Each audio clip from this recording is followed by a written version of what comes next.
भगवंतराव निळकंठराव हे नाव कधी ऐकले नाही ना? मग राणी लक्ष्मीबाई, तात्या टोपे, बेगम हजरत महल ही नाव ऐकलेत? बरोबर, ही सगळी 1857च्या उठावाचे भारताचे नायक आहेत.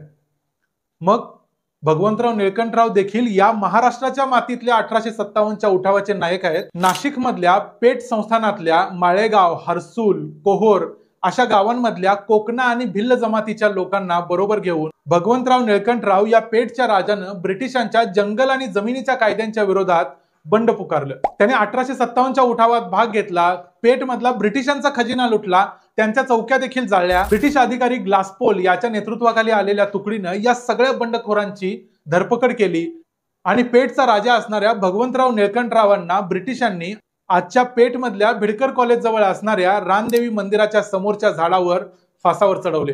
पण आजच्या महाराष्ट्राला भगवंतरावांचं नाव देखील माहिती